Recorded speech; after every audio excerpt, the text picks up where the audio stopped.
Owner എക്സാമിന് ഇതാ 2 mark. അതായത് കോൺട്രാ എൻട്രി ഇല്ലാത്ത ഒരു ക്വസ്റ്റ്യൻ പേപ്പർ ഉണ്ടാകില്ല. അപ്പൊ കോൺട്രാ എൻട്രി ആണ് നമ്മൾ പറയുന്നത്. കോൺട്രാ എൻട്രി എന്ന് പറഞ്ഞാൽ ഒരു ജേണൽ എൻട്രിയുടെ ഡെബിറ്റ് ആസ്പെക്റ്റും ക്രെഡിറ്റ് ആസ്പെക്റ്റും ഒരേ ബുക്കിൽ തന്നെ നമ്മൾ റെക്കോർഡ് ചെയ്യുന്നതാണ് കോൺട്രാ എൻട്രി. അപ്പൊ ആ തന്നിരിക്കുന്നത് ക്യാഷ് ബുക്കാണ് നമ്മൾ വരച്ചിരിക്കുന്നത്. ഈ ക്യാഷ് ബുക്കില് ഒരേ ബുക്കിൽ തന്നെ 2 വശവും റെക്കോർഡ് ചെയ്യുന്നു. അതിന് 2 ട്രാൻസാക്ഷൻസേ വരുന്നുള്ളൂ. First one open a bank account, അതല്ലെങ്കിൽ ഡെപ്പോസിറ്റ് ഇൻ ടു ബാങ്ക്. ബാങ്കിൽ ഡെപ്പോസിറ്റ് എന്ന് പറഞ്ഞാൽ bank account debit to cash, bank is the receiver, cash goes out. അപ്പൊ നമ്മൾ എഴുതേണ്ടത് ടു ക്യാഷ് എന്ന് പറഞ്ഞുകൊണ്ട് ബാങ്ക് കോളത്തിൽ നമ്മൾ എമൗണ്ട് എഴുതണം.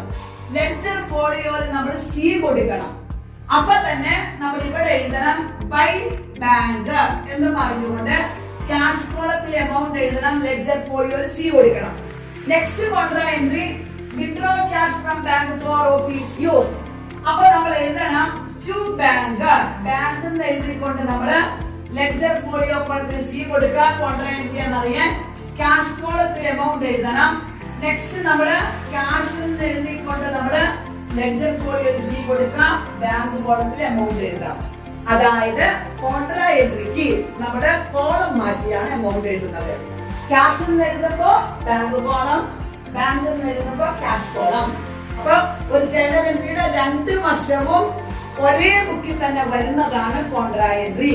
അപ്പൊ കോൺട്രാ എൻട്രി എഴുതുമ്പോ ശ്രദ്ധിക്കേണ്ടത് രണ്ടും നമ്മുടെ ആ ജേണൽ എൻട്രിയുടെ ഡെബിറ്റ് ആസ്പെക്റ്റും ക്രെഡിറ്റ് ആസ്പെക്റ്റും സെയിം അക്കൗണ്ടിൽ വന്നു എന്നുള്ളതാണ്. നമുക്കത് മനസ്സിലാക്കാൻ നമ്മള് ലെഡ്ജർ ഫോളിയോയിൽ സി കൊടുക്കാൻ മറക്കരുത്. കോൺട്രാ എൻട്രി ആണെന്ന് അറിയാൻ വേണ്ടിയിട്ട്.